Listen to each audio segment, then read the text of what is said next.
What is happening, people? Welcome back to the channel. I hope you're keeping very well. Happy New Year to you all. Welcome back to Scarfy Spurs Talk. If you are new to the channel, don't forget to smash the subscribe button. It's free to do so, and it does help the channel and the podcast grow. Let's crack straight into it and start with the team news because we kind of go for a few things today. I want to, also dive deeper into Newcastle, their season, predicted lineup, predicted score, etc. We will start with team news from a Spurs point of view. I believe that Jed Spence should be back for this game, back from suspension, which is massive because if people hadn't seen, not a very good start to 2025 for Spurs fans with a doggy. So it looks like he's out for 6 to 10 weeks. That's what Paul O'Keefe has said. We've got another update from Tom Barkley, who's from the Sun, Sun Football, Sun Sport, very, very reliable, and has said it looks like 8 weeks. So bang smack in the middle. Either way, that's an awful period of time. And I really want to know what we're going to do in the Europa League because we didn't register Spence, for that group stage. Obviously, this month we can change that once the group stage is over, but we still got 2 or 3 games left. That's the problem here. So we didn't plan very well for that and only really went into the season. The way I view it is just a doggy as the left back because, Reguilon, there was no intention to use him. Davis can't play left back in this system. So that's quite poor, really. So all of a sudden, I think left back becomes a priority in this January transfer window. I think it's a few things we need: goalkeeper, left-sided centre back, winger, defensive midfielder. There's a few different things you can, as fans, we all have different opinions that you can say we need. And I think you can put a good case, a good argument for all of them. But left back for me now becomes a priority. And it just last summer window, we recruited well. We done really well to get players out the door, reduce the wage bill. We didn't go that extra mile, and we didn't plan enough for these injury situations or just the fact we're playing 2 games a week. So the team news here, the big one is that Doggy is unavailable. Bentacles are also unavailable. He picked up a card late in the last game, which is proper frustrating against Wolves. Just come back from a ban and then is banned again.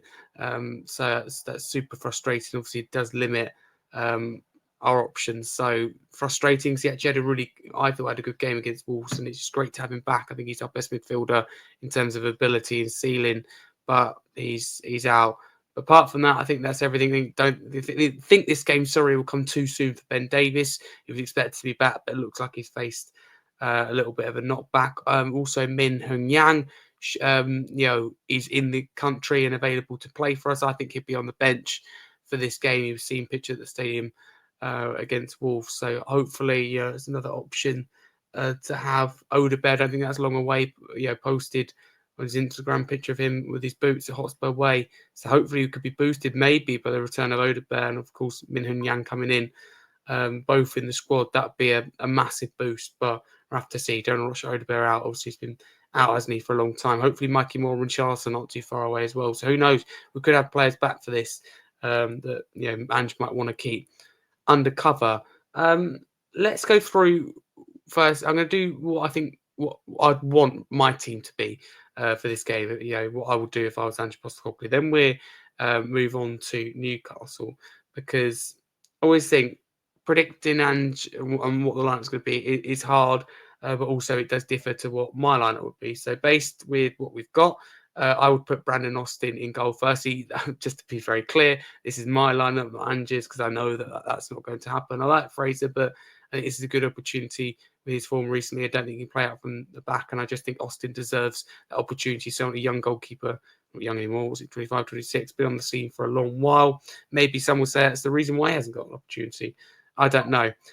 Porro right back and Spence left back, not really an option with either. I think they both do okay. Obviously, Newcastle, their attack is really on fire at the moment. Dragusin and Gray at the back. I mean, no more better example than that back four than the fact we need to invest in that positions in January. There's no disrespect to any of those players. Spencer's done really well when called upon. Gray's doing really well in that position. Dragusin, I think, it doesn't suit the system. I think it's doing all right. Porro is doing well, but we do really need investment and focus on recruitment in that area in this window, and again probably in the summer. Moving on to the midfield, Basuma as the DM, and I've gone with Bergoval and Kulusevski in that midfield, a more attacking base midfield, but I think the midfield battle is important with Newcastle because they'll probably go with Tonali and Guimaraes, and Joelinton as a three in midfield, and that midfield's done really well recently and been a big part of Newcastle's success. We have to win that midfield battle. Bergvall, I think, offers something different there. Fresh legs, a lot of energy in the tank. Kulusevski has to start, best player of the season so far at the midpoint as well. And Basuma, that defensive body, if you like, in there. And obviously not given much options without Bentancur either. And Gray, obviously one of the midfielders sacrificed playing in defence. Front three. Here's what gets interesting. I've got with Johnson on the right. I think he's the right player to play. Obviously, Hall's doing really well for Newcastle at left back, but I think Johnson might offer him something different. Solanke down the middle, really impressed with him. Just don't want to run him into the ground. And left wing, he's a little bit surprised, and I did mention it in my last match preview. I'm going to say it again. James Maddison left wing. I think that's something that should be trialled. I think Maddison right now isn't getting many minutes, so he's fresh, ready to go, minutes in the tank. And during the injury crisis, he should be getting more minutes. And a lot of it is credit to Kulusevski and his start of the season, but we need to find a way to use Maddison to get more out of him. And I think at left wing in this game could be the answer to that up against Trippier. I think Maddison will have too much for him. So that's would be my team. But in terms of what I actually think will happen and predicting the real team changes here, I think Fraser Forster will be in goal. I think Son will be probably instead of Bergvall and Maddison dropping back to midfield. Might go with Maddison and Kulusevski. There'd be 2 or 3 changes from my team to Angie's team. But that's what I would go with. Let me know, of course, as always, what you change in the comments below. I want to make these videos as much about you as well as possible. It's great to hear that you're enjoying them at the moment.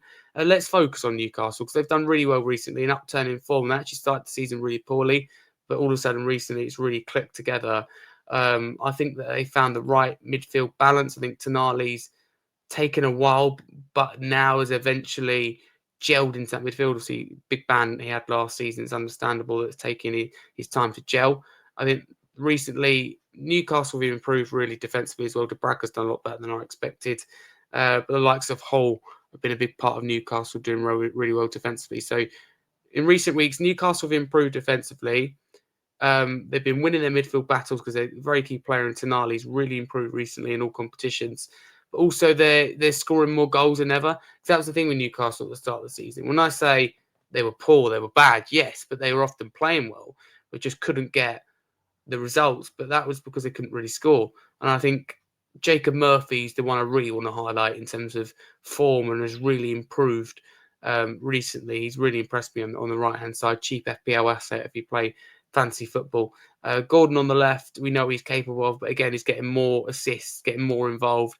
And the big man himself, Alexander Isak, is in sublime form at the moment. And I would say that he's just simply unstoppable at the moment. He's really, really good. Can't stop scoring, and only needs a few chances as well. So Newcastle really impressed me. It's they've improved in both areas of the pitch, and altogether that they've just become a better side. The only hope for Spurs in this game is that Newcastle are without Fabian Schär, who got suspended late in their last game. Obviously, a positive result for them at Old Trafford, but Fabian Schär did pick up that 5th yellow card just before, obviously, it turns to 10 as well. So he'd be proper frustrated, him and Eddie Howe. So Eddie Howe's got a little headache in that position, and I don't know whether that will dismantle Newcastle a little bit. Obviously, we've had no problem with scoring. We've scored 3 against Liverpool, currently top of the league. First side to do that this season. 4 against Man City, their own backyard. 3 at Old Trafford against Man United. 4 against Man United in the Carabao Cup. 3 against Chelsea. And half those games I mentioned, the result didn't go our way, but we haven't had a problem with scoring. It's just been defensively. So, a neutral point of view, this game has absolutely goals written all over it. So let's get to score prediction. I go into this game thinking that Newcastle will be the favourites. I don't go into it with too much expectation, and I don't think the likes of Levy will either in terms of judging Ange. I've been very clear. I think you should give him the time. But I don't think fans go into this with much expectation. And at the moment, it looks like, quite a bit of the stadium is empty. So I think they feel the same way. I don't think that's right, by the way. I think that, you need to back the team. Of course, people can make their own choices, what they do, but you need to back the team, in particular, not just during the good times, but during the bad times, even more when the team needs our help to get in injury crisis as well, and we'll get behind the manager and the players. But my score prediction, I'm going with 3-1 Newcastle. I don't think we'll be able to keep Isak out and go for an Isak brace, and a Guimaraes goal as well from the edge of the box, considering the amount of space we give players. But hopefully I'm wrong. I think a draw would be a positive result for us. Of course, with all our players fit, probably not. But in terms of we need to catch Newcastle. But let's be realistic here. The aim should be a draw, and I don't, I'm afraid, think we'll get it. But that kind of wraps us up for the preview. So to any Spurs, Newcastle, or football fans for listening, thank you very much for doing so. If you are new to the channel, don't forget to smash that subscribe button. We're proud to deliver once again going into a new year, 2025. England national team, Spurs, and Premier League content. We offer 2 podcasts as well here at the channel, which is quite rare for any channel. We offer the Scarfy Spurs Talk podcast every Monday night, 7:45 p.m, talking all the latest things Spurs, often reviewing the last result, previewing the next game.